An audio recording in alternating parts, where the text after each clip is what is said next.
अस्सलाम वालेकुम नाज़रीन, तमाम किसान दोस्तों को खुशामदीद। अक्सर किसान दोस्तों का सवाल होता है कि पहली खाद किस टाइम इस्तेमाल करनी चाहिए। तो ये वो स्टेज है जो 5 से 6 पत्तों पे है क्रॉप, और ये राइट स्टेज है। इसके ऊपर पहली एप्लीकेशन यूरिया की होनी चाहिए, क्योंकि इसी के अंदर जो जड़ों का निज़ाम होता है वो फ़ाल होना शुरू हो जाता है। और इसी स्टेज के ऊपर जो है ना वो नोडल रूट्स, जैसा कि ये आपको नज़र आ रहा है कि ये जो लाल आपको नज़र आ रही हैं रूट्स, ये डेवलप होना शुरू हो जाती हैं इसी स्टेज के ऊपर। और जैसा कि ये आपको नज़र आ रहा है, तो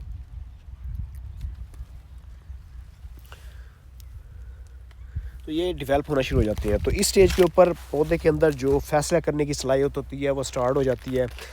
अपने फील्ड को जड़ी बूटियों से पाक रखना चाहिए, यूनिफॉर्मिटी इसकी बेहतरीन होनी चाहिए। इस स्टेज के ऊपर आप नाइट्रोजन की एप्लीकेशन और प्लस जो है ना इसके ऊपर जो ज़रबार माइक्रोन्यूट्रेंट की एप्लीकेशन करें, ताकि जो इनिशियली स्टेज के ऊपर जो स्ट्रेस की कंडीशन आए तो वो इनिशियली आपका पौधा स्ट्रांग हो, क्रॉप स्ट्रांग हो, वो उसको बर्दाश्त कर सके। तो ये वो स्टेज होती है जिसके ऊपर पौधा ये डिसाइड कर रहा होता है कि छल्ली में जो ग्रेनों लाइनों की तादाद होती है वो कितनी होनी चाहिए। तो इस स्टेज के ऊपर वो डिसाइड कर रहा होता है।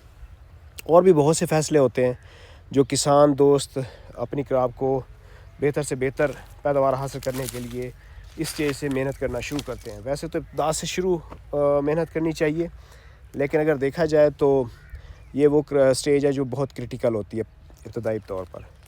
फील्ड को वीड्स फ्री होना चाहिए, जड़ी बूटियों से पाक होना चाहिए।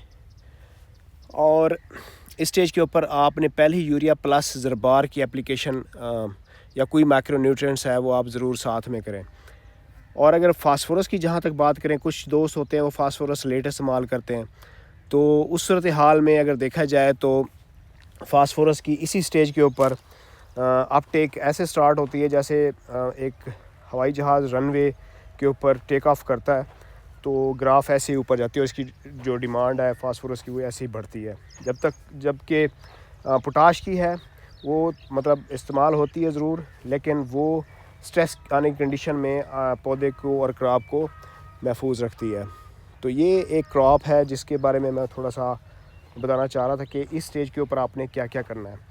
और अगर आपकी क्रॉप में सल्फ़र की डेफिशिएंसी है, यानी कि जो ग्रोइंग पत्ते हैं, जो न्यू पत्ते आ रहे हैं वो थोड़े से येलो हैं, तो उस सूरत में, और उसके पास स्ट्रीक्स भी बनी हुई हैं, तो उस सूरत हाल में आप इसको सल्फ़र की एप्लीकेशन करें। सल्फ़र के दो फ़ायदे हैं, एक तो वो फंजीसाइड भी है।